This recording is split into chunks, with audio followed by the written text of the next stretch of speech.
चातुर्मास हा हिंदू धर्मातील साधना, संयम आणि आत्मशुद्धीचा अत्यंत महत्त्वाचा काळ आहे. या काळात शरीर, मन आणि आत्मा यांचे शुद्धीकरण करण्यावर भर दिला जातो. चातुर्मास म्हणजे काय? चातुर्मास म्हणजे 4 महिन्यांचा कालावधी. हा कालावधी आषाढ शुद्ध एकादशी देवशयनी एकादशी पासून कार्तिक शुद्ध एकादशी प्रबोधिनी एकादशी पर्यंत असतो. धार्मिक श्रद्धेनुसार या काळात भगवान श्री विष्णू क्षीरसागरात योगनिद्रेत जातात आणि प्रबोधिनी एकादशीला जागी होतात.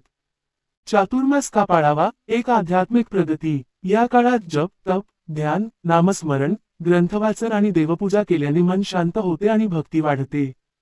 2 आत्मसंयम. आवडीच्या पदार्थांचा किंवा काही सवयींचा त्याग केल्याने मनावर नियंत्रण ठेवण्याची सवय लागते. 3 आरोग्याची काळजी. चातुर्मास हा पावसाळ्यात येतो. या काळात पचनशक्ती कमी असते, त्यामुळे हलका, सात्विक आहार घेण्याचा सल्ला आयुर्वेदातही दिला आहे.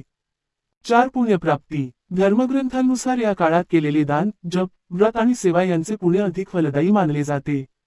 चातुर्मासात काय करावे? दररोज स्नान करून देवपूजा करावी. श्री स्वामी समर्थ. ओम नमो भगवते वासुदेवाय. श्रीराम जय जय राम किंवा आपल्या उपास्य देवतेचे नामस्मरण करावे.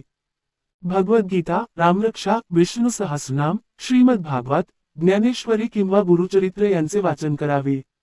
एकादशीचे व्रत शक्य असल्यास पाळावे. गरजू लोकांना अन्नदान, वस्त्रदान किंवा इतर मदत करावी. राग, मत्सर, असत्य, निंदा आणि व्यसनांचा त्याग करण्याचा प्रयत्न करावा. चातुर्मासात काय टाळावे? परंपरेनुसार अनेक जण खालील गोष्टींचा त्याग करतात.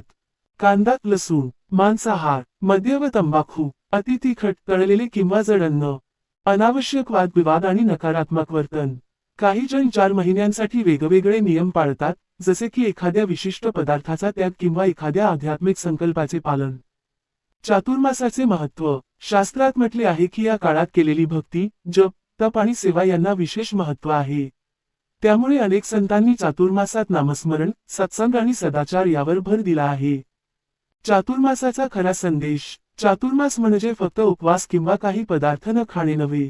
त्याचा खरा उद्देश आहे मन शुद्ध करणे, चांगले विचार जोपासणे, संयमी जीवन जगणे, ईश्वरभक्ती वाढवणे, इतरांना मदत करणे. अशा प्रकारे चातुर्मास हा केवळ धार्मिक परंपरा नसून शारीरिक आरोग्य, मानसिक शांती आणि आध्यात्मिक उन्नती यांचा सुंदर संगम मानला जातो. चातुर्मासाची कथा. एकदा महर्षी नारदांनी भगवान श्रीविष्णूंना विचारले, प्रभो, चातुर्मासाचे महत्त्व काय आहे?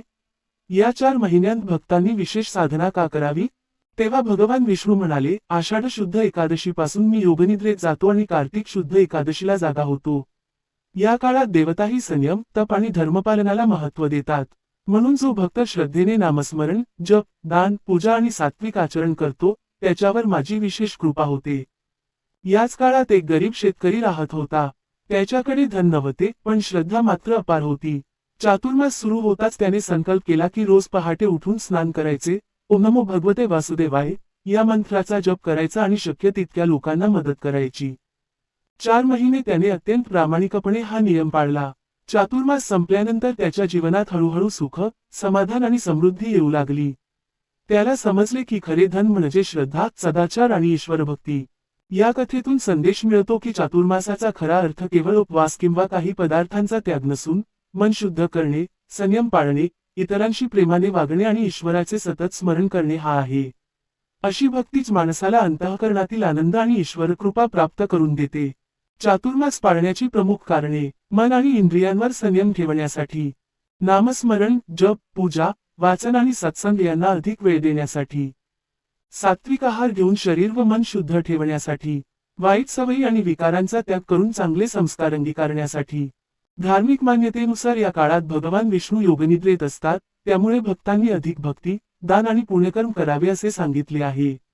चातुर्मासात अनेक जण काही नियम पाळतात, जसे की कांदा, लसूण किंवा काही विशिष्ट पदार्थांचा त्याग, रोज नामजप किंवा ग्रंथवाचन, एकादशीचे व्रत, दानधर्म आणि सेवा. चातुर्मासाचा मुख्य उद्देश केवळ अन्नाचा त्याग नसून स्वतःच्या विचारांमध्ये, वागण्यात आणि जीवनशैलीत सकारात्मक बदल घडवणे हा आहे. त्यामुळे हा काळ आत्मशुद्धी आणि ईश्वरभक्तीसाठी अत्यंत महत्त्वाचा मानला जातो.